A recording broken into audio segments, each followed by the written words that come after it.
नमस्कार। आज हमारा चैप्टर है 77 और हम पढ़ेंगे क्लास 7th का ये थर्ड चैप्टर। चलिए आज शुरुआत करते हैं।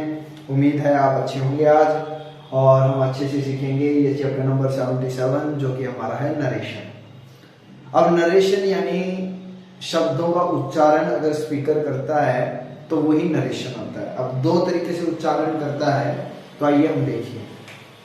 Narration refers to the expression of words spoken by the, शब्दों का जो उच्चारण उसने किया है उसको ही हम नरेशन कहते हैं। नरेशन का अर्थ क्या होता है? कथन। उसने क्या कहा है? अब आप देखिए, मैंने एक वाक्य लिखा है ही सेड, तो यहाँ पर एक इन्वर्टेड कोमा के अंदर मैंने कुछ कहा है, तब हम इसे क्या कहते हैं? रिपोर्टेड स्पीच, यानी कोई बात हमें इसने बताई है। यानी ही एक लड़का है, उसने हमें कोई बात बताई है, तो ये ही क्या होगा? नरेशन होगा कि उसने शब्दों का उच्चारण किया है, कि उसने क्या कहा है, क्या कथन किया है, उस कथन को हम क्या कहते हैं? नरेशन कहते हैं। तो नरेशन क्या होता है? एक्सप्रेशन ऑफ वर्ड्स स्पोकन, यानी उसने क्या कहा है, कुछ उसने कहा है। तो ये आप कहेंगे, ये आपके लिए आप ये देखिएगा, इसे हम कहेंगे रिपोर्टिंग क्लोज, यानी ये हमें कुछ बता रहा है, क्योंकि ये एक वाक्य हो गया, ये क्लोज तो है ही, क्योंकि सब्जेक्ट और वर्ब है, तो हम इसे रिपोर्टिंग क्लोज कर देंगे। और इसे इन्वर्टेड कोमा में इसने कुछ कहा है, तब हम इसे रिपोर्टेड स्पीच कहेंगे। अब आप इसमें कौन कौन सी चीजें हो गई आप देखिए। नरेशन, नरेशन के दो भाग हो जाएंगे, एक हो जाएगा डायरेक्ट और एक हो जाएगा इनडायरेक्ट। अब इसे डायरेक्ट नरेशन कर देंगे और इसे इनडायरेक्ट नरेशन कर देंगे। उम्मीद है आप समझ गए होंगे। तो ये जो आपने मैंने सीधी सीधी हूबहू कॉपी करके अगर कोई बात कह देती है वो डायरेक्ट नरेशन, और इसको मैं एक करके कह दूं तो वो इनडायरेक्ट नरेशन। इसका दूसरा नाम है डायरेक्ट स्पीच और इसका नाम है इनडायरेक्ट स्पीच। अब इसके अंदर जो वर्ब आती है डायरेक्ट स्पीच के अंदर, तो वो कौन सी वर्ब हो जाएगी? वो हो जाएगी आपकी रिपोर्टेड वर्ब, जैसे कि आप देख रहे हो। और जो बाहर इसके आपको जो वर्ब मिलेगी तो वो होगी इसकी रिपोर्टिंग वर्ब।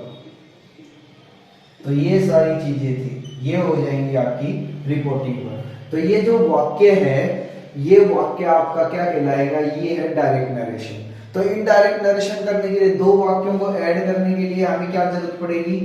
उसे हमें जरूरत पड़ेगी कंजंक्शन। अब हम कंजंक्शन कौन कौन से यूज करते हैं? हम कंजंक्शन यूज करते हैं दैट, और इंट्रोगेटिव में हम यूज करते हैं इफ या वेदर। लेकिन सबसे बढ़िया कौन सा माना जाता है? इफ माना जाता है। तो आपने समझ लिया नरेशन, नरेशन में डायरेक्ट नरेशन और इनडायरेक्ट नरेशन, इसे डायरेक्ट स्पीच और इनडायरेक्ट स्पीच भी कहते हैं। तो आप ये देख रहे हो, जो वर्ब जो इसके बाहर रहेगी वो रिपोर्टेड वर्ब रहेगी। इस वाक्य को हम रिपोर्टेड स्पीच कहते हैं। और इसके अंदर जो वर्ब आ रही है तो हम उसे हम क्या कहेंगे? रिपोर्टेड वर्ब कहेंगे। चलिए अब आप आगे, मैं इसके वाक्य लिख देता हूं। हमें एक वर्ब यूज करनी पड़ेगी। तो आप देखिए, हम इसको चेंज करेंगे। तो पहले हम इसको चेंज करते हैं। तो मैंने लिखा ही, फिर मैंने लिख दिया सैड, मैंने लिखा सैड। अब इसको ज्वाइन करने के लिए मैंने लिख दिया दैट। तो अब इसके अंदर जो वाक्य के अंदर जो शब्द आया है वो पहले सब्जेक्ट। तो आप एक बात जान लें, सैड, ये जो सैड से पहले, ये वर्ब से पहले जो सब्जेक्ट की जगह होती है वो आई के साथ ग्रुप मैच होता है, और सैड के बाद जो आता है वो यू के साथ ग्रुप मैच होता है, क्योंकि ये होता है सेकंड पर्सन, क्योंकि सुनने वाला सेकंड पर्सन है, और आई होता है फर्स्ट पर्सन। तो आई की जगह पे कौन बैठा है? ही। तो हम आई की न लिखकर, आई आखिर कौन है? तो आई की जगह पे ये है, तो हम इसको चेंज कर देंगे ही। अब आप देखते हो, से फर्स्ट फॉर्म है, सेकंड फॉर्म हो जाएगी सैड, और थर्ड फॉर्म हो जाएगी सैड, फोर्थ फॉर्म हो जाएगी सेइंग, और फिफ्थ फॉर्म हो जाएगी सेज। तो जैसे कि आप देख रहे हो, तो मैं आपको ये कहना चाहता हूं अब कि अगर हम दैट से पहले देखो सेकंड फॉर्म यूज कर रहे हैं तो हम एम नहीं रख सकते। तो मैंने आपको पिछले वर्ग में बताया था एम आर की सेकंड फॉर्म क्या होती है, वाज वर। तो इस वजह से हम किसको चेंज कर देंगे, ये जो वाक्य है जब एक करते हैं तो जो सब्जेक्ट जो यहां होते हैं उसके अकॉर्डिंग आती है। तब आप एम को आप चेंज करते हैं was और फिर मेन वर्ब चेंज नहीं होगी, सिर्फ हेल्पिंग वर्ब चेंज होगी। He was going to Mumbai, कि वो मुंबई जा रहे। तो बड़ा सरल है, आप दैट लगा देंगे। अगर इधर सेकंड फॉर्म है तो आप इधर सेकंड फॉर्म लगाएंगे, और यहां पहले से सेकंड फॉर्म है तो आप उसे थर्ड फॉर्म में चेंज कर देंगे।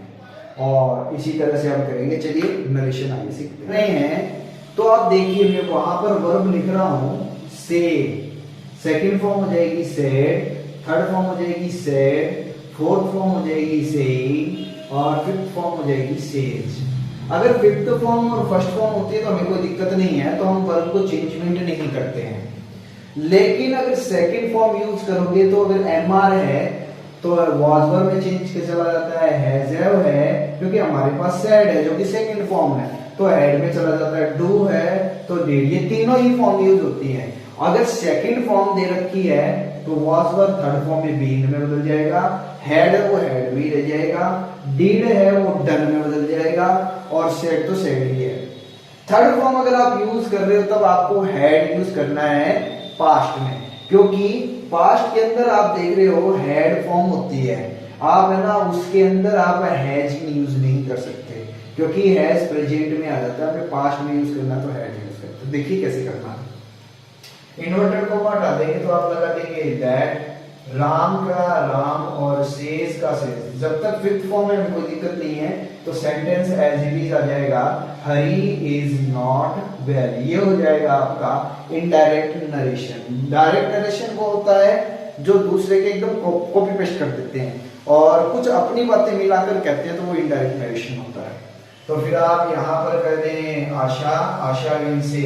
अभी तक फर्स्ट फॉर्म है, चाहे विल हो चाहे फर्स्ट फॉर्म है तो आप चेंज नहीं करेंगे, तो यहाँ पे आ जाएगा दैट, आप लिखेंगे आशा इज वेरी इंटेलिजेंट। तो क्या आप ये सही है कि ये वाक्य इस पर निर्भर है? बिल्कुल। अगर ये प्रेजेंट में है तो इसमें कोई चेंज नहीं होगा, अगर इसमें चेंज होता है तब आप इसमें चेंज करेंगे। तो आप फिर आप लिख लें मोहन, मोहन के बाद सैड, सैड के बाद आप लिख देंगे दैट, और राकेश। अब आप यहाँ पे देखिएगा ये सेकंड फॉर्म है और अब हमारे पास वर्ब कौन सी है, टेल की। तो टेल की मैं पांचों फॉर्म लिखूं, टेल, टोल्ड, टोल्ड। तो सेकंड फॉर्म कौन सी है इसकी, टोल्ड। तो इसीलिए हम टेल्स को चेंज कर देंगे टोल्ड ए लाई, क्योंकि जब सैड सेकंड फॉर्म है तब आप टेल फर्स्ट फॉर्म नहीं रख सकते। तब सोहन, सोहन के बाद आप सेड टू को आप चेंज करते हैं टोल्ड में। सेड, सेड का अर्थ है कहना, मैं खुद कह रहा हूं, और टेल का अर्थ है दूसरों की सुनी हुई बात को कह रहा हूं।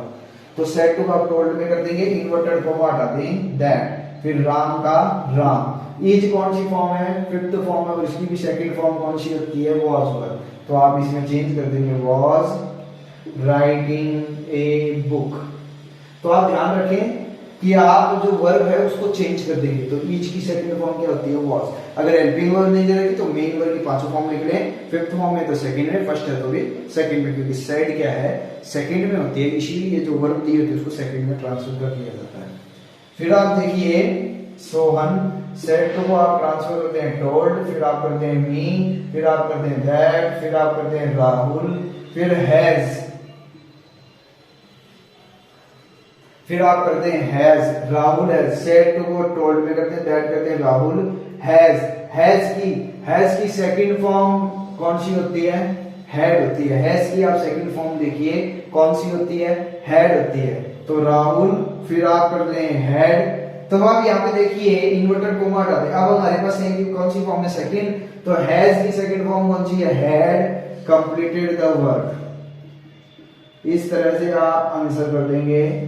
हैज की सेकंड फॉर्म कौन सी होगी, हैड। अब यहाँ पर फिर हमारे पास हैज है और हैज की सेकंड फॉर्म कौन सी है, हैड। तो आप इसमें हैड में ट्रांसफर कर देंगे और आप आंसर करेंगे ही सेड दैट, इट का इट आ जाएगा और आप चेंज कर देंगे had been raining since morning. आपको इससे और लेक्चर्स आप देखेंगे तो शायद ही आपको इससे सरल मेथड मिलेगा। तो आप आगे लिखिए ही सेड, आप इन्वर्टेड कॉमा हटा दें, आप लगा दें दैट, फिर आप लगा देंगे द हॉर्स। अब आप देखिए हमारे पास हेल्पिंग वर्ब नहीं है, डाइड सेकंड फॉर्म है, तो हम डाई की सेकंड फॉर्म लिखें, डाई, सेकंड फॉर्म हो जाएगी डाइड, थर्ड फॉर्म हो जाएगी डाइड, फोर्थ फॉर्म हो जाएगी डाइंग और फिफ्थ फॉर्म हो जाएगी डाइज। अब ये पहले से ही सेकंड है तो इस सेकंड को हम किसमें ट्रांसफर कर देंगे, डाइड, यानी थर्ड फॉर्म में। थर्ड फॉर्म आप यूज करेंगे, चलिए मैंने इसे थर्ड फॉर्म में ट्रांसफर कर दिया जो कि है डाइड एट नाइट। लेकिन थर्ड फॉर्म आप किसके साथ यूज करते हैं, हैड, हैज का यूज आप यूज नहीं कर सकते। he said that the horse had died at night। तो इस तरह से दो वाक्यों को क्या किया जाता है, एक किया जाता है। नहीं समझ में आया तो आप दोबारा रिवाइंड करके देख सकते हैं। चलिए आगे देखिए, आगे आप देखिएगा तो बड़ा सरल है, आपको मैंने नियम बता दिए। वर्ब, जबकि आप देख रहे हो वर्ब की थर्ड फॉर्म क्या होती है, बीन, और बीन में आप यूज करेंगे, आप यहाँ पे चेंज कर देंगे बीन, और बीन आप थर्ड फॉर्म यूज करते हो, सेकंड है तो आप हैड भी लगा देंगे। अब आप यहाँ पे देखिए पहले से ही हैड प्लस वर्ब की थर्ड फॉर्म है तो कोई चेंज नहीं होगा। तो भाई आप यहाँ पे आप आराम से देख सकते हैं। तो यहाँ पर आप लिखेंगे दे, फिर आप लगा देंगे सैड, इन्वर्टेड कॉमा हटा देंगे दैट, उषा का क्या आ जाएगा, Usha had the von marriage. अगर पहले से फर्स्ट फॉर्म आए सेकंड में करते हैं, सेकंड आए थर्ड में कर दें, थर्ड आए तो कोई चेंज नहीं होगा। ये सेकंड है तो सेकंड को मैंने थर्ड में ट्रांसफर कर दिया बीन, और थर्ड फॉर्म के साथ आपको क्या यूज करना है, हैड। तो आप यहाँ पे ऐसे कर सकते हैं, दे सैड, इन्वर्टेड कॉमा हटा दें दैट, और फिर आप लगा दें the students, the students had been, फिर आप यूज कर लें लर्निंग देयर लेसन्स। बड़ा सरल है। अब आप शैल को आप चेंज कर देंगे किसमें, शुड में, विल को आप किसमें चेंज कर देंगे, वुड में, और आपका सब्जेक्ट देखिए यहाँ पर कौन है, आई। तो आई प्रोनाउन जो भी होगा वो चेंज होगा। टेबल आप देख लें, अध्ययन करते हैं टेबल का, प्रोनाउन की टेबल मैंने खूब बताया आपको। ये आई की जगह और यू आए तो यहाँ पे जो सब्जेक्ट होगा वो होगा, अगर नहीं हो तो सीधा आई आ जाता है। तो आप यहाँ पे देखिए आई के बाद सैड, सैड के बाद दैट, तो आई की जगह पे आई है, आई शुड प्ले आ जाएगा। अब आगे हम कर रहे हैं, तो देखिए अंशु शेड, अंशु के बाद आ जाएगा सैड, इन्वर्टेड कॉमा हटा दोगे दैट। अब आप यहाँ पे क्या लगा देंगे, राधा, राधा का राधा आ जाएगा, और विल को मैंने चेंज कर दिया, वुड सी द पिक्चर। तो शैल का क्या बना दिया, शुड, और विल का वुड। तो फिर देखिए आई की जगह पे कौन है, आई के बाद मैंने लगा दिया सैड, सैड के बाद लगा दिया दैट, तो आई का आई। कैन का पास्ट क्या हो जाएगा, कुड, और फिर आप लगा दें जंप, और फिर आप लगा दें इनटू द रिवर। तो बड़ी सरल है। तो फिर आप ही के बाद लगा दें सैड, सैड के बाद लगा दें दैट। आखिर हम चेंज क्यों करते हैं, तो देखिए से की सेकंड फॉर्म कौन सी होती है, सैड, इस वजह से हमें इसे चेंज करना पड़ता है। तब आप यहाँ पे लिख सकते हैं द बॉय, मे को आप चेंज कर देंगे माइट, और फिर लगेगा वो, क्योंकि शैल का शुड और मे का माइट, विल का वुड, और इस तरह से ये क्या होते हैं चेंज। कुछ एग्जाम्पल और हैं वो करते हैं, फिर इस चैप्टर को समाप्त करते हैं। ये कुछ एग्जाम्पल है, इसको करते हैं फिर ये समाप्त हो जाएगा। तो आप देखिए ये पहले से ही शुड है, ये मस्ट, शुड और मस्ट तो वैसे ही चेंज नहीं होते, तो शैल का पास्ट है और यूज्ड टू बी पास्ट में है, तो इसको चेंज नहीं करेंगे, वर्ब को ही चेंज करना है। तो हम बीच में सेंटेंस को एक करने के लिए हम क्या कर देंगे, दैट, और यहाँ पे चेंज कर देंगे दैट। अब देखिए आई का ग्रुप है वो चेंज होगा, यहाँ पर कोई दूसरा सब्जेक्ट होता तो दोनों प्रोनाउन को मिलाकर हम इसको चेंज करते हैं, लेकिन ये आई का ही ग्रुप है तो नो चेंजमेंट रहेगा। तो यहाँ पे ही सेड को हमें ट्रांसफर कर दूंगा टोल्ड मी, और ये यहाँ पर आ जाएगा द टीचर सेड, और यहाँ पे आप कर देंगे आई सेड, कोई चेंजमेंट नहीं होगा। अब ये देखिए यूनिवर्सल ट्रूथ है, जब यूनिवर्सल सार्वभौम, आज धरती चक्कर लगा रही है सूरज के, कल भी लगाएगी, तो इसीलिए ये अनचेंजमेंट, सूरज पूर्व में उदय होता है तो इस वजह से अनचेंज रहेगा। तो आप इन वाक्यों को आप इस तरह से कर सकते हैं, द टीचर सेड, और इन्वर्टेड कोमा हटा दें, और दैट का that, he said, inverted coma हटा दें, और क्या लगा दें, दैट का दैट। और ये वाक्य ऐसे कैसे आ जाएंगे, the sun rises in the east. जबकि ये चेंज होना चाहिए क्योंकि सेकंड फॉर्म है, तो इसकी भी सेकंड फॉर्म आनी चाहिए, लेकिन यहाँ पे चेंज नहीं करेंगे, यूनिवर्सल ट्रूथ आ जाएगा। तो फिर आप यहाँ पे लिखेंगे the earth moves round the sun, sun के चारों ओर चक्कर लगाता है। फिर माई टीचर, तो माई टीचर रह जाएगा क्योंकि आई के ग्रुप में ही है ये। My teacher used to take class regularly. अब चलिए मान लीजिए यहां पर ही होता, तो पहले ये किसका ग्रुप है, आई का, तो आई का ग्रुप लिखा जाता और फिर यहां पर क्या लिखा जाता, ही का ग्रुप। अगर माई के नीचे क्या आता फिर हिज, तो यहाँ पर माई टीचर की जगह हिज टीचर आता है। इस तरह से चेंज हो जाएगा। जैसे मैं लिखूं, चलिए मान लीजिए यहाँ पर ही है, तो आई की जगह तो ही पहले नंबर पे है, तो आप देखिए ही, हिज, हिज और हिम। फिर आप आई का ग्रुप लिखिए, आई, माई, माइन और मी। तो माई के ऊपर क्या है, हिज। अगर शी होती तो शी का ग्रुप लिखा जाता, शी, हर, हर्ष और हर। फिर ये क्या आ जाता, माई की जगह हर आ जाता। इस तरह से चेंज हो जाते हैं। लेकिन यहाँ पे आई है, ये इसी का ग्रुप है, तो ये खुद ही रह जाएगा। फिर हम यहाँ पे लिख देंगे वी शुड रेस्पेक्ट एल्डर्स, कि हमें क्या करनी चाहिए, एल्डर्स की रेस्पेक्ट करनी चाहिए। तो नो चेंजमेंट क्योंकि ये पहले से पास्ट में है। Ram must take part in games, क्योंकि जो पास्ट में होते हैं उसको चेंजमेंट नहीं किया जाता। तो ये बड़े सरल हैं। तो जो भी यूनिवर्सल ट्रूथ आ जाएगा वो अनचेंज रह जाएगा। चलिए डायरेक्ट नरेशन में आज की चैप्टर में इतना ही। ओके।